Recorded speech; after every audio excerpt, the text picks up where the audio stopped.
सृष्टि और कुंज एक ही कॉलेज में पढ़ते थे।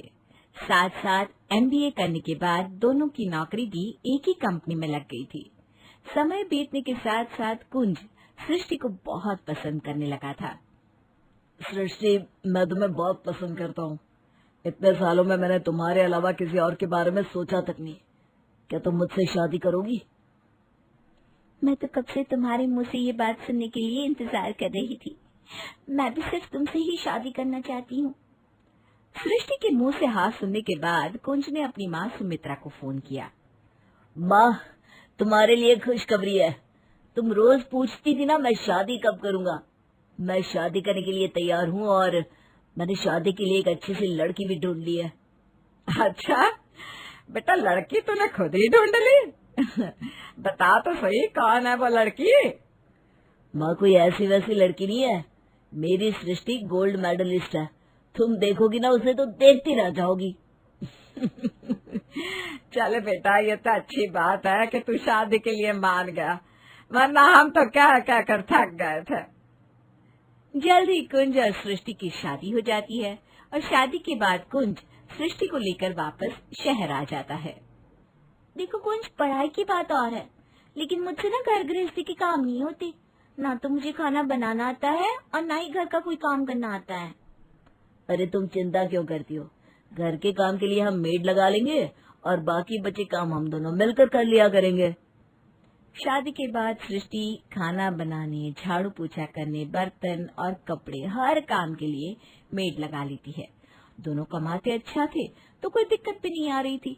धीरे धीरे समय बीतने लगता है। एक दिन सृष्टि की सास का गांव से फोन आता है। अरे सृष्टि बहू, कैसी हो बेटा? सब ठीक तो चल रहा है ना वहाँ शहर में?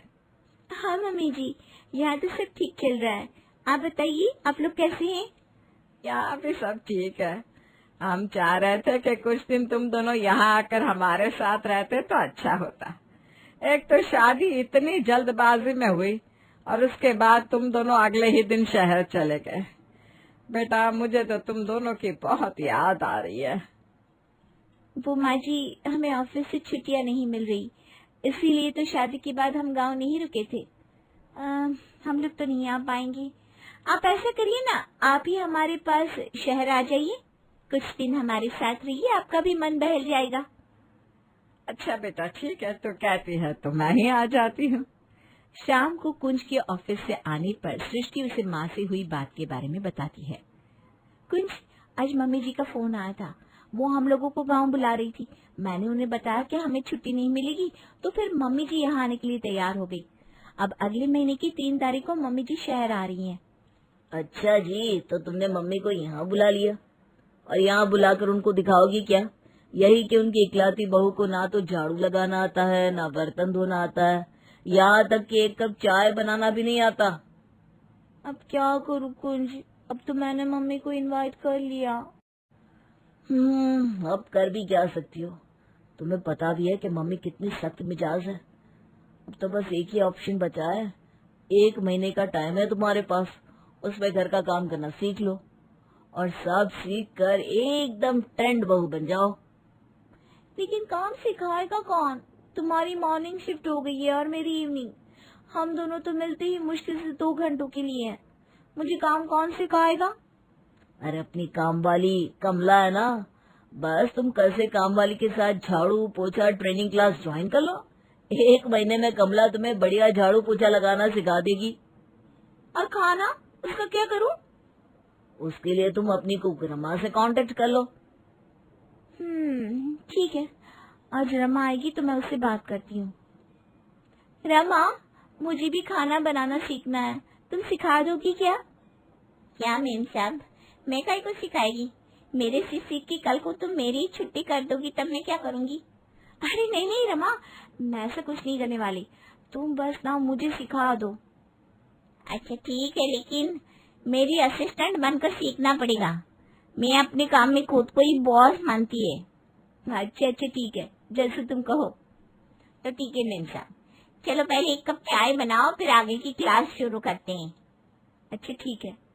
सृष्टि रसोई में जाती है और 1 कप चाय में 3 चम्मच चीनी डालकर चाय बना देती है। मेम साहब, खुशबू तो बहुत अच्छी आ रही है। और जैसे ही रमा चाय का पहला घूंट भरती है, तुरंत चाय मुंह से बाहर निकाल देती है। मेम साहब, ये कैसी चाय बनाई है आपने? एक कप चाय में कितनी चीनी डाल दी? बाबा रे बाबा, इतना मीठा पीकर मेरा तो शरीर चकरा गया। आपको चाय बनानी भी नहीं आती? आपका तो बस देवा ही भला करे। अच्छा मेम साहब, दाल चावल बनाने तो आपको आती ही होंगे ना, कि वो भी सिखाना पड़ेगा? हाँ, दाल चावल तो मैं बना लूंगी। दाल चावल में है क्या? दाल लेना है, उसमें पानी डालना है। मैंने तुम्हें कुकर में दाल चावल बनाते कई बार देखा है। ठीक है, चलो आप दाल चावल बनाओ, मैं सब्जी बना देती है। इधर रमा सब्जी काट रही थी और उधर कुकर में सीटी पे सीटी आ रही थी। अरे मेम साहब, 10 सीटी आ गई दाल चावल में। और कितनी सीटी लगाएगी आप? जाकर गैस तो बंद करिए। सृष्टि जाकर गैस बंद कर देती है। थोड़ी देर बाद जब रमा कुकर खोलकर देखती है तो अपना सर पकड़ लेती है। अरे मेम साहब, आपकी दाल में तो बाढ़ आई है। ये क्या बनाया आपने? कितना पानी डाला था? मैंने तो पूरा कुकर भरकर पानी चढ़ा दिया था। तब तो बन चुकी आपकी दाल। आपकी दाल की हालत देखकर तो अब मेरा चावल का कुकर खोलने का इच्छा ही नहीं हो रहा है। बेचारी रमा चावल का कुकर खोलती है तो उसमें चावलों की नदी बनी हुई थी। आज तो रमा के सामने सृष्टि की किरकिरी हो गई थी, लेकिन बेचारी सृष्टि मरती क्या ना करती। सास के लिए काम तो सीखना ही था, इसलिए सृष्टि अगले दिन ही छुट्टी ले लेती है और मेड कमला के आने का इंतजार करने लगती है। अरे मेम साहब, मैं पोछा लगा रही है ना, और आप मेरे को घूरे जा रही है। क्या बात है? कमला, वो मैं सीख रही हूँ कि तू झाड़ू पोछा कैसे लगाती है। अरे मेम साहब, इतनी सी बात तो बोलना चाहिए ना। मैं एक दिन में सिखा देती है आपको। मेड कमला सृष्टि को झाड़ू पोछा लगाने के लिए टिप्स देकर अपने घर चली जाती है। पोछा लगाना ऐसा भी कोई मुश्किल काम नहीं है। ऐसा करती हूँ, कल संडे है, कल कमला की छुट्टी कर देती हूँ। कल का झाड़ू पोछा मैं ही लगा दूंगी। सृष्टि अगले दिन कमला को छुट्टी दे देती है और सुबह सुबह झाड़ू उठाकर सफाई करने निकल पड़ती है। अरे सृष्टि, आज तुम झाड़ू लगाने वाली हो क्या? सिर्फ झाड़ू ही नहीं, पोछा भी। तुम देखना कैसे मैं चुटकी बजाकर सारा काम परफेक्शन से करना सीख जाऊंगी। अरे तुम्हारी बीवी गोल्ड मेडलिस्ट ऐसी थोड़ी ना है। सृष्टि झाड़ू लगाना शुरू कर देती है। बेड के नीचे से झुककर कचरा निकालते हुए अचानक उसकी कमर में झटका आ जाता है।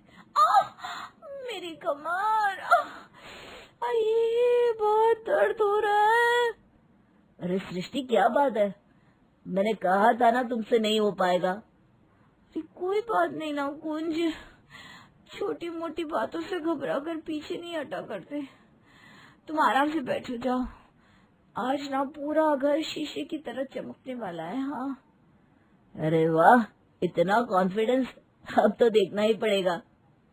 सृष्टि झाड़ू लगाने के बाद पोछा लगाने लगती है। आंगन में पोछा लगाने के बाद जैसे ही वो बाल्टी लेकर दूसरे कमरे की ओर बढ़ती है, उसका पैर फिसलता है और वो धड़ाम से फर्श पर गिर जाती है। अरे अरे, क्या हुआ सृष्टि? कैसे गिर गई? और यहाँ इतनी फिसलन कैसे हो रही है? ये क्या डाला है तुमने पानी में? कुंज, कमला ने कहा था अगर बढ़िया चमकती सफाई चाहिए तो पानी में डिटर्जेंट मिलाकर पोछा लगाना चाहिए।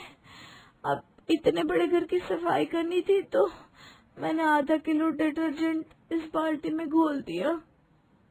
सृष्टि की बात सुनकर हंसते हुए कुंज ने अपना माथा पकड़ लिया। तुम ना अपने आप में बस एक ही पीस हो सृष्टि। अरे कॉमन सेंस नाम की भी एक चिड़िया होती है, तुमने देखी है या नहीं? हाँ, उड़ा लो मजा। एक तो मैं तुम्हारी माँ को खुश करने के लिए इतनी मेहनत कर रही हूँ और ऊपर से तुम हो कि मेरा मजाक बना रहे हो। अरे नहीं नहीं, तुम्हारे एफर्ट को मैं सच में अप्रिशिएट करता हूँ। चलो अब तुम जल्दी से जाकर नहा लो, ये सब मैं साफ कर देता हूँ। कहते हैं ना, इंसान गलतियों का पुतला होता है। तो भैया समझ लो कि ये कहावत सृष्टि को देखकर ही लिखी गई थी। गलतियां करते करते आखिर सृष्टि को झाड़ू पोछा बर्तन खाना हर काम करना अच्छी तरह आ गया था। वो अलग बात है कि बेचारे कुंज ने न जाने कितनी बार नमक वाली चाय पी और शक्कर वाली दाल खाई।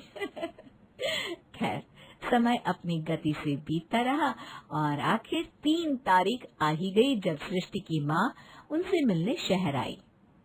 आइए ना माँ जी, देखिए सब मैंने अपने हाथों से सजाया है और आपके लिए आपकी पसंद का खाना भी बनाया है। वो सब तो ठीक है बहू, लेकिन तू रोज ऐसे साड़ी पहनकर ही इतना काम करती है क्या? और तू तो ऑफिस जाती है ना, फिर ये सब काम करने का समय कब मिलता है तुझे? नौकरानी क्यों नहीं लगा रखी? माँ जी वो नौकरानी तो है, लेकिन कुंज ने कहा आपको नौकरों के हाथ का काम पसंद नहीं है और अगर मैं काम नहीं करूंगी तो आप नाराज हो जाएंगी, तो मैंने मेड को हटा दिया और खुद ही सारा काम करने लगी। अरे तो कोई काम करने की मशीन है क्या जो घर में काम करे, ऑफिस जाए तो वहाँ काम करे और फिर वापस आकर फिर से घर में काम करे? और नालायक, तू क्या झूठ सच बताकर मेरी बहू को परेशान करता है? अरे मेरी इतनी सुंदर काबिल बहू को नौकरानी बनाकर रख दिया तूने। कोई जरूरत नहीं है ये सब करने की। जब बहू कामकाजी है तो घर के काम तो नौकर ही करेंगे, इसमें क्या बुराई है? सास की बात सुनकर सृष्टि की तो जैसे सांस में सांस आ जाती है और फिर वो पिछले 1 महीने के सारे हादसे माँ जी को बताकर खूब हंसती है। शर्मा जी के घर में आज काफी चहल पहल थी, क्योंकि आज शर्मा जी अपने बेटे दीपक के लिए लड़की देखने जाने वाले थे। शर्मा जी की पत्नी रमा जी भी बहुत उत्साहित थी अपनी होने वाली बहू से मिलने के लिए, क्योंकि जिन लोगों ने उन्हें ये रिश्ता बताया था उन्होंने कहा था कि लड़की दिखने में बेहद खूबसूरत है और यही सोचकर शर्मा जी और उनका परिवार काफी खुश था। कुछ ही देर बाद शर्मा जी कमलेश जी के यहाँ पर पहुंच जाते हैं उनकी बेटी को देखने के लिए। अरे आइए आइए शर्मा जी, आप लोगों का ही इंतजार था। नमस्कार कमलेश जी, ये मेरा बेटा दीपक है। बहुत अच्छी कंपनी में नौकरी करता है मेरा बेटा। आपसे मिलकर बहुत खुशी हुई बेटा। भाई शर्मा जी, हमें तो आपका बेटा बहुत अच्छा लग रहा है। दीपक बेटा, हमारी बेटी भी बहुत खूबसूरत है, तुम्हें एक ही बार में पसंद आ जाएगी। बस अभी आती ही होगी तुम्हारे लिए चाय लेकर। सही कह रही हैं बहन जी, जिन लोगों ने आपकी बेटी के रिश्ते के बारे में बताया उन्होंने पहले ही इतनी तारीफ कर दी है कि बस हम तो अपने आप को रोक ही नहीं पाए। अब जल्दी से अपनी बेटी को बुला लीजिए। कुछ देर बाद कमलेश जी की बेटी चाय और नाश्ता लेकर वहां पर आती है। उसे देखकर दीपक बहुत खुश होता है। दीपक बेटा, लड़की से बातें कर लो। देखो, तुम दोनों एक दूसरे को पसंद कर लोगे तो झट से तुम्हारा रिश्ता पक्का करके शादी करवा देंगे। हाँ हाँ बेटा, शादी से पहले एक दूसरे से बात करना बहुत जरूरी है, फिर बाद में मत कहना कि जबरदस्ती शादी करवा दी। अरे शर्मा जी, आजकल के बच्चे बहुत होशियार हैं, सब कुछ समझते हैं। वैसे भी हमारी बिटिया तो बहुत संस्कारी है। दीपक बेटा, हमारी बेटी पसंद है ना? मुझे तो बात करने की भी ज़रूरत नहीं है। ये तो इतनी खूबसूरत है कि मैं तो इन्हें देखते ही इनसे शादी करने के बारे में डिसीजन ले चुका हूँ। दीपक लड़की से कोई बात नहीं करता। लड़की का नाम आरती था। लड़की का नाम सुनने के बाद दीपक और ज़्यादा खुश हो जाता है। शादी करके आरती घर आती है। गृह प्रवेश के समय जब आरती घर के अंदर आने लगती है, बहू, जरा ये कलश अपने पैर से गिराकर अंदर आ जाओ, आज से ये घर तुम्हारा है। आरती ने अपने पैर से जोरदार टक्कर मारकर कलश को उठाकर हवा में फेंक दिया। अरे, ये तुमने क्या किया? माँ ने कहा था कि कलश को धीरे से पैर लगाना है। बस मेरा मन किया तो मैंने कर दिया। कोई बात नहीं बेटा, लगता है अभी इसके अंदर बचपना है। आरती बिटिया सुंदर होने के साथ साथ शरारती लगती है। हाँ। अगली सुबह रमा जी आरती से पहली रसोई बनाने के लिए कहती है। आरती बेटा, आज तुम्हें ही रसोई में जाकर खाना बनाना है। जल्दी से जाकर सबके लिए अच्छा सा हलवा बना कर ले आओ। थोड़ी देर बाद आरती रसोई से बाहर आती है। ये लीजिए, आप सबके लिए स्पेशल हलवा। रमा जी और शर्मा जी जैसे ही हलवा खाते हैं, अरे ये क्या है, इसमें तो बहुत मिर्च है, ये कोई हलवा थोड़े ना है। हलवे में तो मीठा डाला जाता है। ये क्या बनाया है बहू? हाँ आरती, हलवे में मिर्ची कौन डालता है? तुम्हारी तबीयत तो ठीक है ना? मैं तो मजाक कर रही थी। मजाक। दीपक बेटा कोई बात नहीं, लगता है बहू बहुत थक गई है। आरती बेटा तुम अपने कमरे में जाकर आराम करो। हाँ, इसी तरह आरती बार बार अजीब अजीब हरकतें किया करती थी, लेकिन उसकी सुंदरता के आगे शर्मा परिवार को उसकी हरकतों से कोई आपत्ति नहीं थी। और फिर एक दिन शर्मा जी के दोस्त उनसे मिलने घर आते हैं। आइए आइए भाई साहब। बहन जी, कितने दिनों के बाद आना हुआ आपका? अरे क्या है ना, शहर से बाहर गए हुए थे, इसलिए आपके बेटे की शादी में भी नहीं आ पाए। आपकी बहू से तो हम लोग मिल भी नहीं पाए, जरा बहू से तो मिलवाइए। हाँ हाँ, क्यों नहीं, अभी बहू को कहती हूँ आपके लिए चाय बना कर लाएगी। कुछ देर बाद आरती हाथ में चाय की ट्रे लेकर वहां पर आती है। आरती को देखकर, अरे वाह शर्मा जी, आपकी बहुरानी तो बहुत सुंदर है, बड़ी प्यारी है। हाँ, देखने में बड़ी सुंदर है भाई। दीपक की पत्नी, ऐसी सुंदर बहू तो सबको अपने घर में चाहिए। हाँ हाँ, आप सही कह रहे हैं, हमारी आरती बहुत सुंदर है। ये लीजिए चाय पीजिए। लगता है चाय में नमक है। आपकी बहू ने गलती से चाय में नमक तो नहीं डाल दिया? अरे हाँ, सही कह रहे हैं, चाय के अंदर तो बहुत सारा नमक डाला हुआ है। माफ कीजिए, बहू को घर के काम करने की आदत नहीं है ना, हो सकता है गलती से पीसी हुई चीनी की जगह नमक डाल दिया होगा, माफ कीजिए। अरे कोई बात नहीं ना, मैं आप लोगों के लिए चाय बना कर ले आती हूँ। आरती बेटा, ये क्या कर दिया तुमने? मजा आया, मजा आया, आप सबको मैंने पागल बनाया, मजा आया। हैं? ये क्या मजाक है? आपकी बहू की दिमागी हालत ठीक नहीं है क्या? दिखने में इतनी सुंदर, सर से पैर तक जैसे कोई अप्सरा हो, लेकिन हरकतें तो देखो इसकी। अरे नहीं नहीं भाई साहब, बहन जी ऐसी कोई बात नहीं है। वो क्या है ना, बहू को जरा मजाक करने की आदत है। इस तरह भला कोई घर आए मेहमानों से मजाक करता है? मुझे तो लगता है कि आपकी बहू पगला गई है। अंकल गंदे हैं, अंकल गंदे हैं, मुझे पागल कहा, मैं कितनी सुंदर हूँ। अरे बहू, ये क्या कर रही हो तुम? ये क्या बचकानी हरकत है? मेरे जैसी सुंदर बहू को कोई पागल कहता है क्या? मैंने तो चाय का टेस्ट बदलने के लिए जानबूझकर उसमें नमक डाला था। फिर ये गंदे अंकल ऐसा क्यों कह रहे कि मैं पागल हूँ? हाँ, पागल तुम हो गए।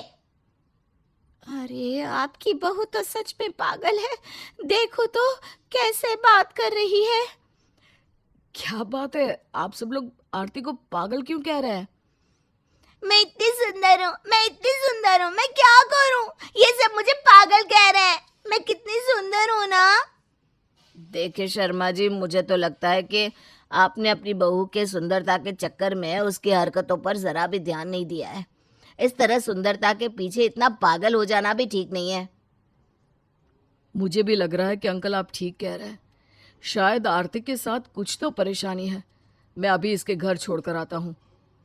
नहीं बेटा, ये तुम गलत कर रहे हो। माना कि तुम्हारी पत्नी आरती की दिमागी हालत ठीक नहीं है, लेकिन शादी तो तुम्हारी मर्जी से हुई है ना। मुझे लगता है तुम्हें इसका इलाज करवाना चाहिए। हाँ बेटा, बहन जी ठीक कह रही हैं, तुम्हें अब आरती का इलाज करवाना होगा। देखो जैसे भी है, अब वो तुम्हारी पत्नी है। हाँ हाँ बिल्कुल, और तुमने अपनी पसंद से ही तो आरती से शादी की थी।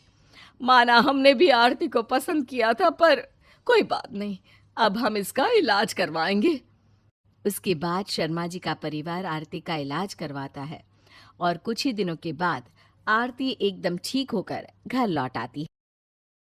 निर्मला जी की 2 बहुएं थी। बड़ी बहू थी सुरभि और छोटी बहू थी अनन्या। बड़े बेटे का नाम था सुमित और छोटे बेटे का नाम था देवेश। वैसे तो निर्मला जी के घर में सब कुछ ठीक था, लेकिन बड़े बेटे देवेश की शादी को 7 साल हो चुके थे और छोटे बेटे सुमित की शादी को 5 साल। एक तरफ जहां अनन्या और सुमित के 2-2 बच्चे थे, वहीं दूसरी तरफ सुरभि और अमित की शादी के 7 साल पूरा होने के बाद भी एक भी बच्चा नहीं था। इसकी वजह से अनन्या की जिठानी यानी कि घर की बड़ी बहू अक्सर बहुत उदास रहा करती थी। एक दिन शाम के वक्त जब सब लोग बैठकर खाना खा रहे थे, निर्मला जी बहुत उदास हो गई। अनन्या के बच्चों को देखकर बहुत खुशी होती है। काश सुरभि की भी गोद भर जाती तो इस घर की खुशियां लौट आती। कोई बात नहीं मम्मी जी, देखना एक दिन ऐसा वक्त आएगा कि सुरभि भाभी को भी एक नहीं 2-3 बच्चे होंगे। कैसी बात करती हो अनन्या, बंजर जमीन पर भी कभी हरी फसल उगती है क्या? अब तो डॉक्टर ने भी कह दिया कि सुरभि के अंदर ही कोई परेशानी है। कहना तो नहीं चाहिए, लेकिन आप ठीक कहती हैं मम्मी। सुरभि के शरीर की परेशानी की वजह से मैं जिंदगी में कभी बाप बनने का सुख नहीं भोग पाऊंगा। ऐसा क्यों कहते हैं जेठ जी? हमारे दोनों बच्चे भी तो आपके बच्चों के जैसे ही है ना।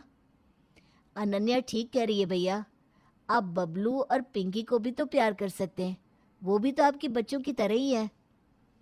देखो देवेश, तुम्हारी बात बिल्कुल ठीक है। बबलू और पिंकी भी मेरे ही बच्चों की तरह है। मैं उन्हें बहुत प्यार करता हूँ, लेकिन फिर भी हर इंसान का सपना होता है कि अपनी खुद की औलाद पैदा हो, और बस मैं वही कहने की कोशिश कर रहा था। मुझे माफ कर दीजिए सुमित, मेरी वजह से आप कभी बाप नहीं बन पाएंगे। माफी मांगने से क्या होता है बहू, अब जो हो गया वो तो हो गया। लेकिन मम्मी जी, इसमें भाभी की कोई गलती नहीं है। हाँ हाँ, गलती तो हमारी किस्मत की है। सुरभि की जगह कोई और लड़की बहू बनकर आई होती तो शायद इस घर में 2 की जगह 4-5 बच्चे खेल रहे होते। हाँ मम्मी, आप बिल्कुल ठीक कहती हैं। हाँ वैसे भैया और मम्मी की बात तो ठीक है। भाभी के शरीर में प्रॉब्लम की वजह से बेचारे भैया भी कभी बाप नहीं बन पाएंगे। सब लोगों की बात सुनकर सुरभि उदास हो जाती है और अपनी जगह से उठकर अपने कमरे में चली जाती है। अनन्या समझ गई थी कि सुरभि को सबकी बातें अच्छी नहीं लगी। वो पीछे पीछे सुरभि के पास जाती है कमरे के अंदर। क्या भाभी, खाना बीच में छोड़कर आने की क्या जरूरत थी? तुमने सुना नहीं अनन्या, बच्चा ना होने के पीछे सबको लगता है कि ये सब मेरी वजह से हो रहा है। अब तुम्हें बताओ, मुझे थोड़ी ना पता था कि मैं कभी मां नहीं बन पाऊंगी। अगर पता होता तो मैं शायद कभी शादी नहीं करती। ऐसा नहीं कहते भाभी, कुछ चीजें भगवान के हाथों में होती है, हमारे हाथ में नहीं। और मैंने तो अपनी जिंदगी में ऐसे ऐसे चमत्कार होते हुए देखे हैं जहां डॉक्टर ने ना कहा हो, लेकिन उसके बाद में भी औरतें मां बन जाती है। कैसी बात कर रही हो? मेरी रिपोर्ट में साफ साफ लिखा है कि मेरा मां बनना पॉसिबल नहीं है। मुझे झूठी उम्मीद मत दिखाओ। लेकिन भाभी, 7 साल हो गए आपकी शादी को, आप अपनी बच्ची को जन्म ना दे सके तो कोई बात नहीं, आप एक बच्चा गोद भी तो ले सकती है ना। इस बात के लिए मम्मी जी और सुमित कभी तैयार नहीं होंगे। ठीक है, कल सुबह मैं सबसे इस बारे में बात करके देखती हूँ। अगली सुबह चाय के वक्त अनन्या सबसे बात करती है। सुरभि भाभी की कोई औलाद नहीं है तो कोई बात नहीं, वो एक बच्चा गोद भी तो लेकर आ सकती है ना। अरे, किसी और का खून इस घर में लाने की क्या जरूरत है? और अगर ऐसा ही करना है तो अपने बबलू पिंकी है ना, उनको भी तो अपना बच्चा मान सकती है। उन्हें तो वैसे ही अपना बच्चा मानती है मम्मी जी, लेकिन उनकी खुद की अपने बच्चे की चाह तो तभी पूरी हो सकती है अगर जेठ जी और सुरभि भाभी एक बच्चा गोद लेकर आ जाए। ये तुम कैसी बात कर रही हो अनन्या? मैं भला किसी और के बच्चों को क्यों पालूंगा? अनन्या, कुछ तो सोच समझ कर बोलो। बच्चे को गोद लेकर आने का मतलब समझती हो? हमें उसके बारे में कुछ नहीं पता होता। जाने किसकी औलाद और किसका बच्चा ऐसे उठाकर अपने घर ले आओ और फिर उसे अपना नाम दे दो। ये सब मुझे तो ठीक नहीं लगता। लेकिन मुझे इसमें कुछ गलत नहीं लगता। अच्छा, तो फिर क्या लगता है तुम्हें? जरा हमें ठीक से समझाओ तो सही। क्या हो जाएगा बच्चा गोद लेकर आने से? हमारे घर में बच्चों की कमी तो है नहीं। तुम्हारे भी दो दो बच्चे हैं। अगर ऐसे ही बच्चे खिलाने हैं तो उनको खिला लेंगे। अरे किसी और का बच्चा इस घर में लाने की क्या जरूरत है? ठीक है मम्मी जी, मैं आपको साफ साफ बताती हूँ कि क्या हो सकता है। मेरी एक सहेली थी, उसका भी कोई बच्चा नहीं था। शादी के 4 साल बाद तक ऐसे ही परेशान होती रही और फिर अचानक एक दिन एक बच्चा गोद लेकर आ गई। आप माने न माने, लेकिन 1 साल के अंदर अंदर उसका अपना खुद का बच्चा भी पैदा हो गया। अनन्या, तुम्हारी बेकार की बातों पर मैं विश्वास नहीं कर सकता। अरे जब डॉक्टर कह चुके हैं कि सुरभि को कभी बच्चा नहीं हो सकता, तो किसी और के बच्चे को गोद लेकर आने से अचानक उसको औलाद हो जाएगी। ये क्या बात हुई है अनन्या? ठीक है जिज्जी, अगर ये बात नहीं भी हुई तो कम से कम जो बच्चा आप गोद लेकर आएंगे उसी को अपना बच्चा मानकर पाल लीजिएगा। मुझे तो ये आइडिया बिल्कुल भी अच्छा नहीं लगता। बाकी आपकी मर्जी है, आप जैसा करना चाहे वैसे कर ले। मैं तो नहीं चाहती कि हम किसी बच्चे को अपने घर में लेकर आए, लेकिन फिर भी इतनी बड़ी बड़ी बातें बना रहे हैं तो ठीक है, जाओ ले आओ एक बच्चा को। निर्मला जी की परमिशन मिलते ही सुरभि और सुमित एक बच्चा गोद लेकर आ जाते हैं। धीरे धीरे सुमित को उस बच्चे से बहुत प्यार हो जाता है और उसे अपने सगे बच्चे की तरह पालने लगता है। बच्चा 6 महीने का हो चुका था और एक दिन सुबह के वक्त, पता नहीं सुमित, कुछ दिनों से तबीयत ठीक नहीं लग रही। कुछ अजीब सा लग रहा है, कमज़ोरी महसूस होती है, सारा दिन थकान लगती है। हो सकता है तुम इस बच्चे का काम करती हो ना, पूरा दिन इसे संभालती हो, इसलिए थक जाती होगी। सुरभि अपनी परेशानी लेकर अनन्या के पास जाती है। अरे भाभी, आप लाइए, बेबी को मेरी गोद में दे दीजिए, मैं खिला लेती हूँ। वैसे आप इतनी परेशान क्यों लग रही हैं? तबीयत खराब है क्या? पता नहीं अनन्या, कुछ दिनों से ऐसा लग रहा है जैसे सारा दिन चक्कर आते रहते हैं, थकान होती रहती है। क्या बात है भाभी, कहीं ऐसा तो नहीं कि कोई खुशखबरी है? कैसी बात करती हो? तुम जानती हो ना ऐसा नहीं हो सकता। क्या पता भाभी, ये छोटा सा बच्चा आपकी जिंदगी में नई खुशियाँ लेकर आया हो। चलिए ना, हम डॉक्टर के पास चलते हैं। अनन्या सुरभि को डॉक्टर के पास लेकर जाती है। चेकअप करने के बाद, बताइए ना डॉक्टर साहब, क्या बात है? क्या सुरभि भाभी प्रेग्नेंट है? नहीं, चेकअप करके तो ऐसा कुछ नहीं लगता। मुझे लगता है कि कमज़ोरी की वजह से उनकी तबीयत खराब हो गई है। मैं कुछ ताकत की दवाइयाँ देती हूँ, आप खा लेना। घर आने के बाद, क्या हुआ अनन्या? तू तो बड़ी बड़ी बातें बना रही थी। सुरभि जरूर प्रेग्नेंट हो जाएगी, क्या कहा डॉक्टर ने? मम्मी जी, डॉक्टर ने कहा है कि प्रेगनेंसी जैसी तो कोई बात नहीं है। अरे मैंने तो पहले ही कहा था, बंजर जमीन पर कभी खेती नहीं होती। सुरभि कभी माँ नहीं बन सकती और इस बात को हमें मान लेना होगा। हाँ मम्मी जी, आप ठीक कहती हैं। वैसे अनन्या ने मेरे लिए बहुत कोशिश की, लेकिन माँ बनना मेरी किस्मत में ही नहीं है। 10 दिन के बाद सुरभि अचानक से चक्कर खाकर जमीन पर गिर जाती है। जल्दी से आइए, देखिए इसे क्या हुआ है, वो बेहोश हो गई है। सारा दिन इस बच्चे की सेवा में लगी रहती है, अपना तो होश ही नहीं है। जल्दी से डॉक्टर को बुलाओ। मेरी एक जान पहचान का डॉक्टर है, मैं उसे घर पर बुला लेता हूँ। भाभी की हालत देखकर लगता नहीं कि हॉस्पिटल जाना पॉसिबल हो पाएगा। थोड़ी देर के बाद देवेश का एक पहचान वाला डॉक्टर उनके घर आता है। ये क्या, कैसे हुआ? ये तो प्रेग्नेंट है। अरे डॉक्टर साहब, क्यों जले पर नमक छिड़क रहे हैं? वो कभी भी माँ नहीं बन सकती। मुझे लगता है कोई और परेशानी होगी, जरा अच्छे से चेक करके बताइए। थोड़ी देर के बाद, ये तो कमाल हो गया। आप तो कह रहे थे कि आपकी बहू माँ नहीं बन सकती, लेकिन वो तो पूरे 2 महीने प्रेग्नेंट है और भगवान की दया से उनकी तबीयत भी बिल्कुल ठीक है, बच्चा भी ठीक है। अरे वाह, ये तो कमाल हो गया। इसका मतलब मैं जो सोचती थी वो सही निकला। इस छोटी बेबी के आने की वजह से सुरभि भाभी माँ बन गई। अरे डॉक्टर साहब, ठीक से चेक करिए, आपको कुछ गलत फहमी हुई होगी। मैंने बिल्कुल ठीक से चेक किया है निर्मला जी, आपकी बहू माँ बनने वाली है। मिठाइयाँ बांटिए, मिठाइयाँ। अनन्या, तुम्हारा बहुत बहुत शुक्रिया। हम में से किसी ने भी तुम्हारी बात नहीं मानी और कभी सुर भी और तुम्हारा साथ नहीं दिया, लेकिन आज तुम्हारे विश्वास की वजह से ही असल में मैं अपने खुद के बच्चे का बाप बन पाऊंगा। मैं बहुत खुश हूँ। वो सब कहने की ज़रूरत नहीं है जेठ जी, बस आपको मुझसे एक वादा करना होगा कि आप अपने इस गोद लाए हुए छोटे बच्चे को भी हमेशा अपने बच्चे की तरह प्यार करेंगे और दोनों में कोई भेदभाव नहीं करेंगे। सुमित, क्यों? हम सब इस बच्चे को हमेशा अपने बच्चे से ज्यादा प्यार करेंगे। अरे इसी की वजह से तो खुशियां हमारे घर में लौट कर आई हैं।